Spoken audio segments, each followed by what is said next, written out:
안녕하세요. Riding on the Korean wave. Welcome to Wednesday's edition of The Culture Wave. I'm Kwon So-ah in Seoul. Explore with us Korea's culture from all aspects and stay up to date with K-entertainment, K-exhibitions, K-tourism, K-everything.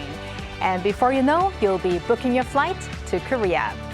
Now, we are coming to you live a little later than usual today with our live coverage of the APEC CEO Summit and South Korea-US Bilateral Summit. So Korea is in APEC fever. Gyeongju is the place to be right now if you can. And it's also really a great place to travel to 365 days a year. In our Culture Issues segment today, we will be looking at the city from a tourism perspective with an expert. But first, let's begin with the latest in the world of K-entertainment. So, as the weather changes, so do the seasonal songs. And one BTS member's hit, celebrating the chilly winter, has recently reached a major milestone. BTS member V's duet track Winter Ahead, featuring singer Park Hyo-shin, has officially surpassed 500 million streams on the global music platform Spotify, according to his agency Big Hit Music on Tuesday. Originally released in November 2023, Winter Ahead recorded over 500 million cumulative streams on Spotify as of last Saturday, just as the chilly season began creeping in. It is V's fourth solo song to surpass the 500 million stream milestone on the platform. Upon release, Winter Ahead entered the US Billboard Hot 100 and was later selected by Billboard as one of the 27 best winter songs of the season.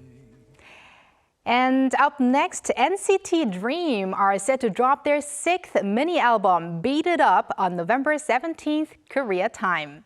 The album will be released across major music platforms on the same day, featuring 6 tracks in total, including the title song of the same name. Their previous full-length album, Go Back to the Future, released in July, reflected on the group's brightest moments under the theme of the direction of time. In contrast, the new mini-album Beat It Up explores the speed of time, portraying the 7 members' journey as they chase their dreams at their own unique pace. Lastly, we have some big news about Japanese K-pop/J-pop group &TEAM. HYBE's Japan-based boy group &TEAM have made their official entry into the Korean music scene 3 years after their debut. During a showcase for their first Korean mini-album, Back to Life, held in Seoul on Tuesday, the group expressed their desire to present their own unique color and identity in Korea, the home of K-pop, describing this debut as the first step toward a broader global stage. Under HYBE's Japanese subsidiary YX Labels, &TEAM is a 9-member group formed through the 2022 survival project and edition, The Howling. Having built a strong presence in Japan since their album, or their debut that is, &TEAM are now embarking on their promotions in Korea, hoping to win over the Korean fans as well. And those are today's K-Enter news. And now let's move over to our AI anchor Ari for more on the culture front. Ari, take it away. Hello and welcome to your AI guide to the latest cultural updates from Korea. Here's our top story. Gyeongju, the host city of this year's APEC Economic Leaders Meeting, is bustling with visitors from around the world. Tourists are embracing Korea's rich cultural charms, from K-food and K-beauty to traditional heritage experiences. With some 20,000 foreign dignitaries expected to visit Gyeongju this week, the city has strengthened efforts to ensure safety and convenience, especially around major tourist sites. Gyeongju City expressed hopes that the APEC events will serve as a springboard for the city's transformation into a global hub of culture and tourism. Among the highlights that captivated international visitors was a spectacular multimedia show marking the start of APEC Economic Leaders Week. Held Monday at Bomun Lake in Gyeongju, the event brought the legacy of the ancient Silla dynasty to life with dazzling lights and sound. Around 1,000 drones formed symbols celebrating APEC 2025 Korea, while hundreds of fireworks illuminated the city's night sky. Gyeongju Mayor Chun Ha-kyung expressed a wish for a successful summit and invited visitors to experience Full Moon Lake at night, describing it as even more beautiful than during the day. Marking a milestone of 5 million annual visitors, the National Museum of Korea is planning to introduce a reservation system next year. Amid growing debate over the potential introduction of admission fees, Director Yoo Hong-jun said the museum will first implement an integrated visitor management system, including reservations, before considering any paid entry. He also made clear that the museum has no plans to impose admission fees that would restrict access, and pledged to hold thorough discussions on the matter. That's all from me. Stay tuned to the Culture Wave.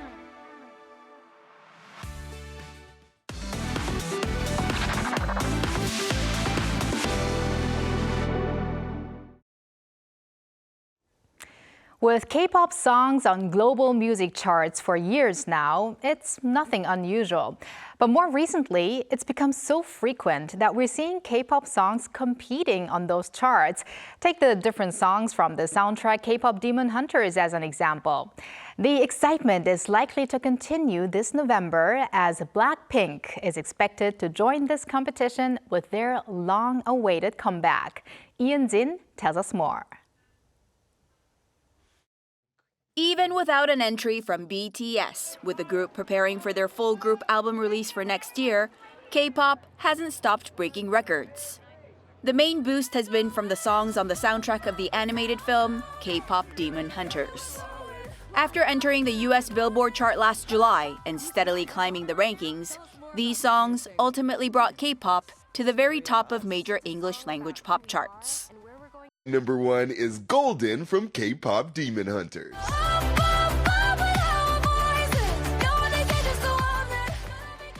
What adds to the excitement is that 4 songs from the same soundtrack made it onto Billboard's Hot 100's top 10 simultaneously, which was a first in Billboard history, driving friendly competition. Adding to this has been the recent attention drawn to Stray Kids, with another K-pop track fighting for the top spot on the album charts, creating an unprecedented record of global charts being dominated entirely by K-pop acts. And K-pop fever could potentially heighten through the year's end, with BLACKPINK set to make their long-awaited return as soon as November. I hope BLACKPINK's new album will be out by November at the latest. Rosé, whose song 아파트 became the longest charting K-pop hit ever on Billboard's Hot 100, recently won the 2025 MTV Video Music Awards Song of the Year, one of America's 4 major music awards. Returning from their world tour, the full group album that BLACKPINK will be releasing for the first time in over 3 years is expected to draw major attention not only in Korea but across the world. 이은진, 아리랑 뉴스.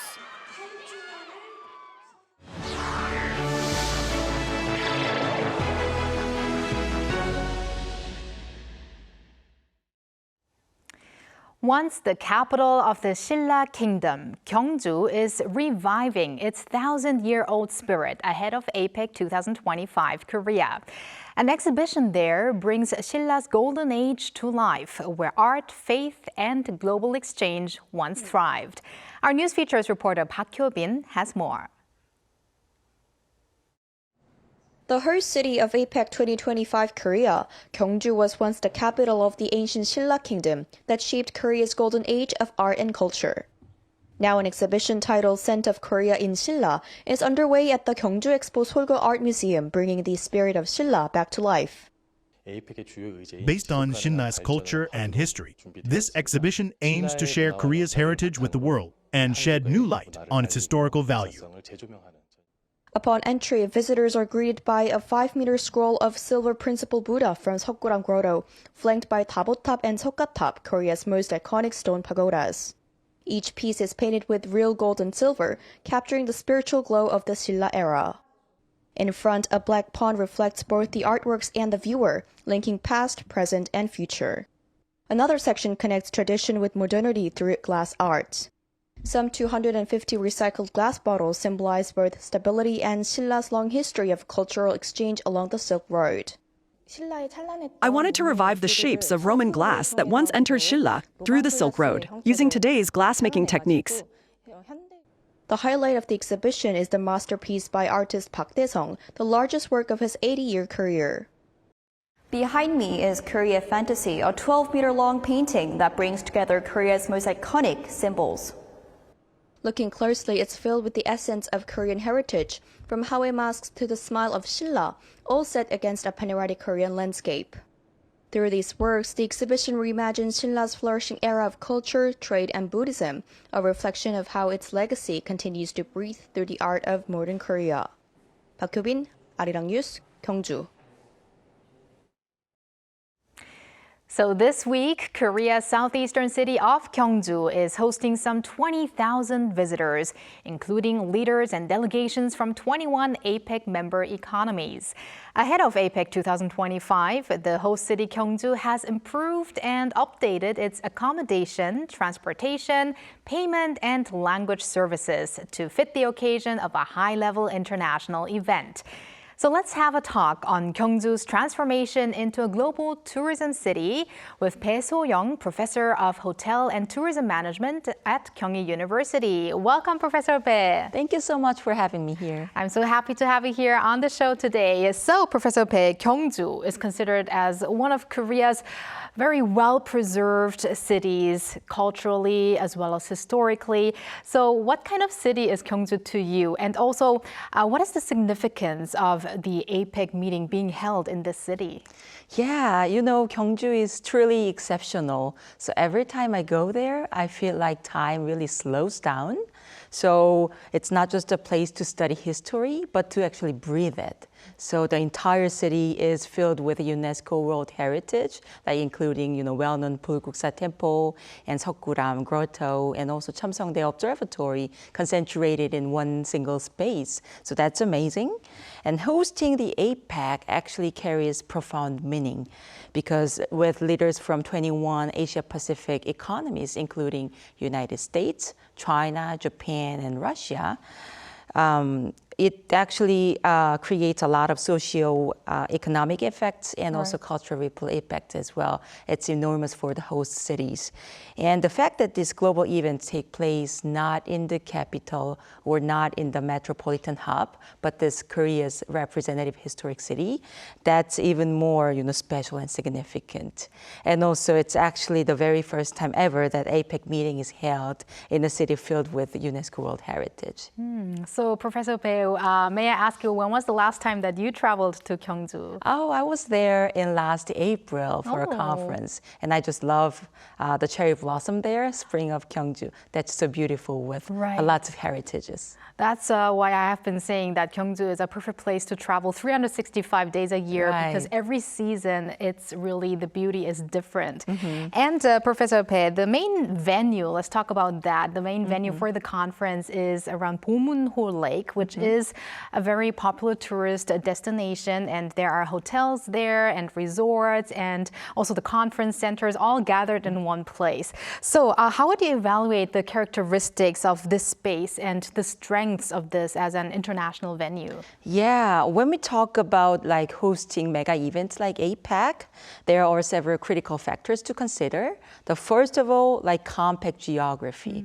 We need accommodations, we need like meeting venues and supporting facilities clustered all together to minimize transit time and also security complexities.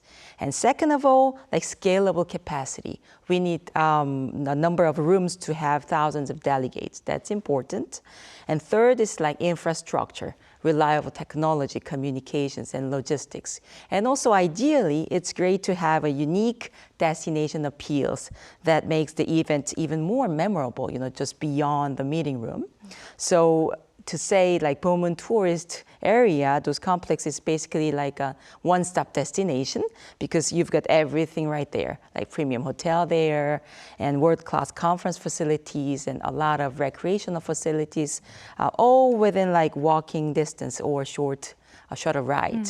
And also like the proximity to World Heritages, that's absolutely distinctive like bonus. And let's also stick a little bit on the topic of accommodation. So where do these leaders stay while they are there? I heard that it's not only hotels that have been kind of catered to the delegations, but also a cruise ship has been kind of mobilized as a accommodation, as a lodging. Yes. So what do you think of this approach? Yeah, you know, when you are hosting like 16 heads of state and over 1,700 like global CEOs and also major business leaders in Korea, that's a lot, and you would definitely need some creative solutions.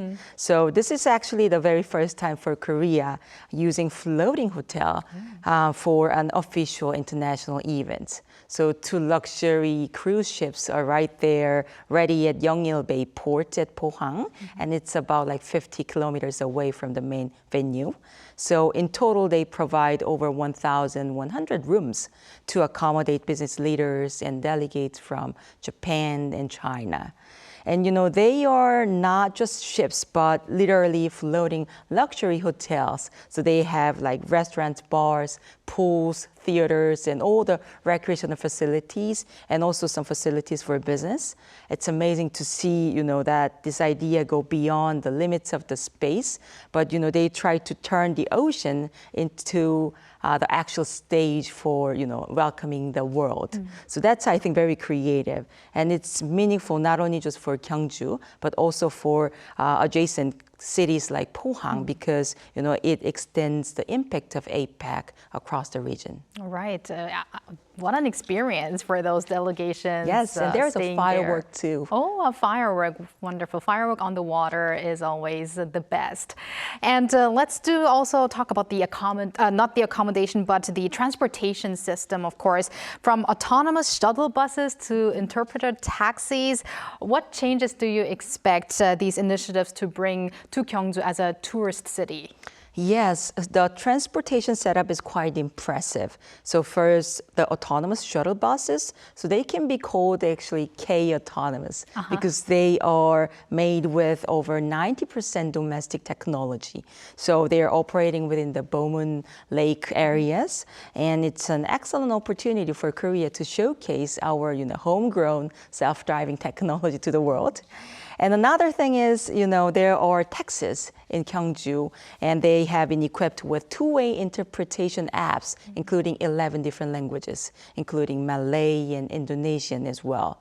So you can imagine a visitor from Malaysia, you know, being able to have a real conversation in their native language when they get here and to talk with their local taxi driver. So the systems and multilingual taxi service and also some improved like network and parking facilities, they will remain even after the APEC. So I expect like the tourists in the future will navigate Gyeongju much more comfortably with lower barriers. Very convenient. It does show how technology and AI is helping us out here, because probably it's more difficult to find taxi drivers who speak all of these different languages, because we do have people coming from very, very different countries. So yes, that's very convenient.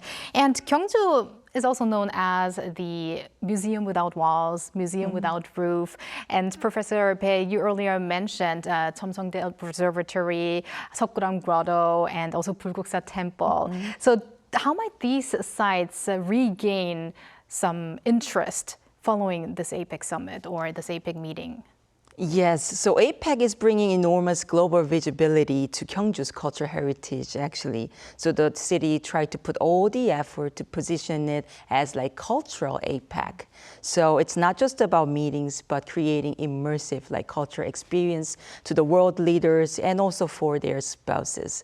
So basically they have a meeting in the morning and enjoy Korean cultural heritage in the afternoon. And what's really amplifying this global attention is the impactful online content as well. You know, have you seen like official promotional videos? Yes. Yes, yes. That was very creative. Right. Too, yeah. It really went viral, featuring many globally well-known figures like G-Dragon and many more popular like world star in Korea. Yes, and even including film director and yes, We had Chang Won-young. Right. And we had the president, President Lee Jae-myung President as well, and a very popular chef too. Yes, of course. Yes, and soccer hero Park as well. So, it showcased Gyeongju's iconic heritage, such as like Cheomseongdae, and also like the smiling roof tile that was used to create the APEC logo, and also Silla gold crowns, like all wrapped in like modern Korean aesthetics, and also like K-style sense of humor too. And one more thing to note here is that like 2 weeks ago, Gyeongju hosted global influencers, like with a combined 400 million followers. So their testimonials are reaching like thousands of millions of potential tourists out there in the world. So these creators are truly, I think, acting as a culture broker between the countries, making this heritage feel much more accessible and much more exciting even to this digital generation in the world. Things have changed so much in the past decades. Yes. So international events these days, there's so much you can do with those. And that's why we are having big hopes that many more people will actually come to Gyeongju and Korea after this APEC. So speaking of which, Gyeongju, we talk about Gyeongju as a traditional city, but it's also very modern. These days, we see so many new coffee shops where young people, the MZ generation, like to go. So there are also like media art, performances, and experiential tourism that you can experience in Gyeongju. So it is gaining momentum as a city where you can, where the past and the present coexist. So how do you see these changes reshaping Gyeongju as a tourist city? Yeah, actually Gyeongju is transforming itself into like a massive cultural stage. So blending Silla's like 1,000-year history with like cutting-edge technology and also with like Hallyu content as well. So you now see immersive like media art installation, like retelling Silla mythology, but with like Hollywood scale visual effects. And AI-generated like multimedia show projected on the ancient sites, and also some nighttime spectacles where ancient palaces like come alive with light, sound, and like stories. So the city is evolving from the historic like relic city into the living cultural experience destinations. So young visitors who might have found such traditional tourism very boring, now they flock here for like Instagrammable spots and also some fusion performances. And I think this is a great opportunity to show that, we have much more than K-pop. So the 1,000-year roots that make contemporary Korean like culture so rich, we also have the history here. Now, no doubt that there's a lot of attention right now on the city of Gyeongju, but what do you think are some efforts that are needed so that we can continue this vibe and that Gyeongju will be seen as a cultural tourism city that many people from around the world love to make a visit to? Yeah, I think the most critical thing after hosting such a big mega event, that's absolutely like sustaining the momentum. So I believe there are 3 key points for Gyeongju moving forward. So first thing is like meaningful interpretation of heritage. So preserving it, of course, that's important. But I think another thing important is to transmit their value to the next generation, not just in Korea, for just the global audience as well. And second, extending visitor stays. Gyeongju has struggled a lot because of the short visit concentrated around a few major cities. Tourists just visit Gyeongju for short days. But we need rich and layered content so that way international tourists stay here longer and also they want to return again. And here is what I really want to emphasize most, like getting back to basic, because no matter how successful the event, how great the content was, it means very little unless visitor can actually access and enjoy the experience. So the language barriers are still there. So we need to make some effort to improve those language barriers. And accessibility is also fundamental. So once they arrive in Incheon Airport or any other major airport, there should be some like seamless journey. So that way they can enjoy the entire stay in here Korea and also for Gyeongju. Well, I mean, in the past, there were people who didn't even know where South Korea is. And now the cities like Seoul and also Incheon and Busan, many of those have actually become more popular after these huge events that could be sports events or other international events. So I think this is really the time where we can put our focus on the city of Gyeongju. And on that note, I want to say thank you to you, Professor Bae, for joining us on the program, and hope to talk to you again next time. Thank you so much. And thank you for spending the past half an hour with us on the Culture Wave. Please join us again tomorrow on Thursday at 2 p.m. Korea time, and maybe one day here in Korea.